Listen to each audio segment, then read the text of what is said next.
Iranian media has been questioning the whereabouts of Netanyahu ever since the Iran Revolutionary Guard Corps claimed that the Israeli Prime Minister may have been killed or wounded in a missile strike. We heard of incoming Iranian ballistic missile fire into central Israel. Then there was a second wave into southern Israel, now Tel Aviv.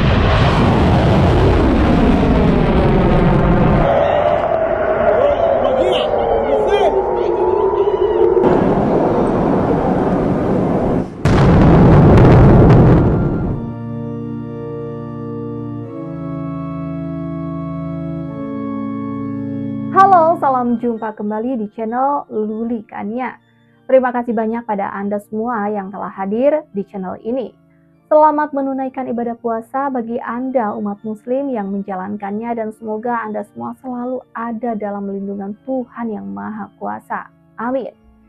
Iran terus meningkatkan intensitas serangan rudalnya ke sejumlah kota penting di Israel. Dalam serangan terbaru, Iran secara khusus menargetkan Perdana Menteri Israel Benjamin Netanyahu serta berbagai infrastruktur kepemimpinan negara tersebut.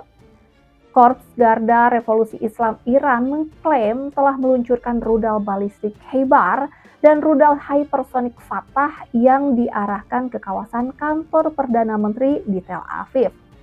Laporan pada 10 Maret 2026 juga menyebutkan bahwa serangan tersebut diduga diarahkan ke rumah pribadi Netanyahu serta kediaman Menteri Keamanan Nasional.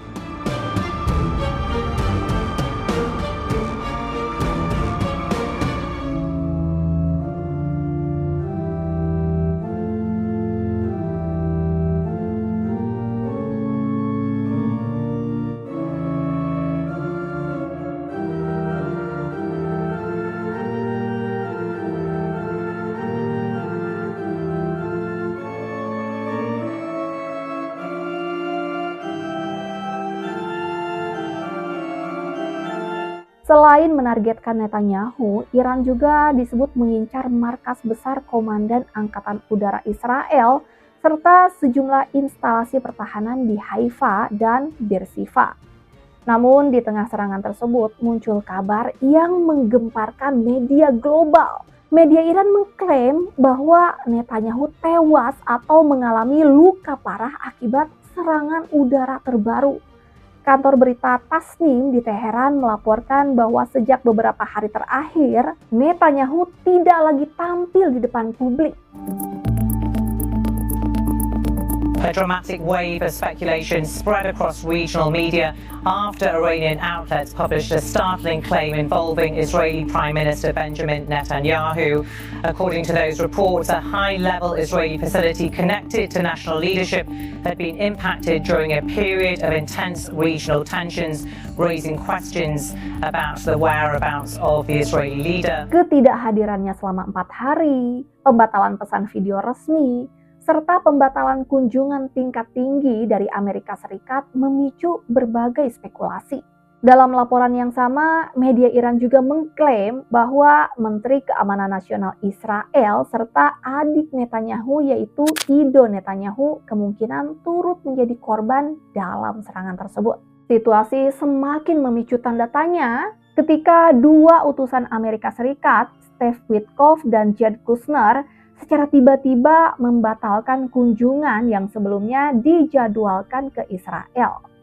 Namun pihak Israel menyebut media Iran menyebarkan teori konspirasi palsu yang mengklaim Netanyahu meninggal atau terluka.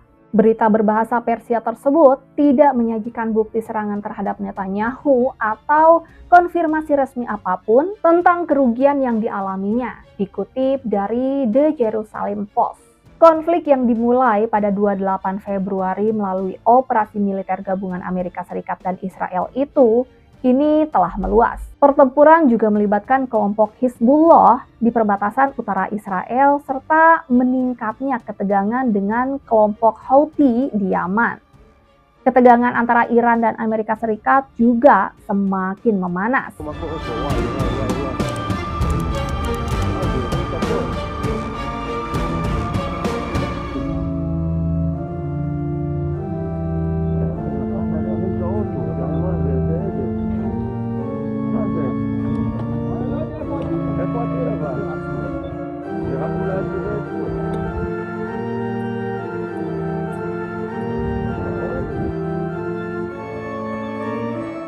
Donald Trump beberapa kali melontarkan ancaman terhadap Iran.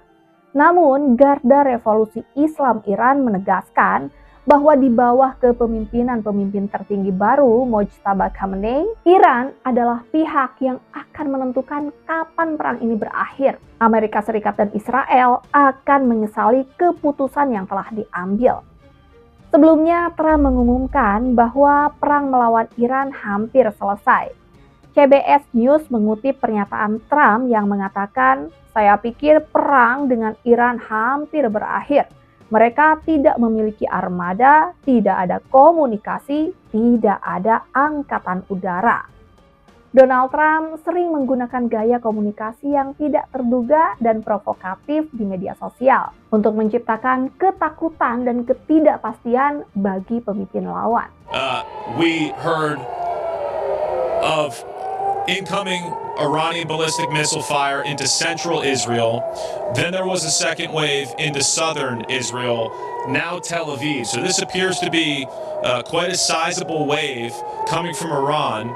We heard the president and several U.S. officials say that the regime's ballistic missile capabilities are only 10% of what they were at the beginning of this war, but you can see that the regime still does possess the capability of striking offensively. Of course, the Iranian-made Shahed drones are even more difficult, but the IDF, as I just shared in the prior report, says that half of these missiles are the cluster munitions that are really difficult to defend against, even with Israel's phenomenal air defense, 4 layers of the Arrow 2 and 3, the David Sling, as well as the Iron Dome. So we haven't heard anything yet. I just saw an interception over here to my left. Sometimes it takes a few seconds to actually hear the explosion after the siren turns off, as you can hear those sirens in the distance again, because this has been a wave as we hear some explosions. Alih-alih membuat lawan menyerah, justru Iran menolak untuk tunduk kepada Amerika. Iran memilih jalur konfrontasi total daripada menyerah pada tekanan ekonomi dan militer AS, meskipun hal ini mengakibatkan kerusakan infrastruktur di wilayah Iran. Apalagi di dalam negeri Iran sendiri, kepemimpinan Mojtaba Khamenei dilaporkan mendapat dukungan luas dari masyarakatnya. Warga Iran melakukan aksi unjuk rasa besar-besaran untuk mendukung pemimpin baru mereka sebagai bentuk perlawanan simbolis terhadap tuntutan regime change dari Amerika. Sampai di sini Luli Kania temani waktu Anda. Terima kasih dan sampai jumpa lagi di video berikutnya.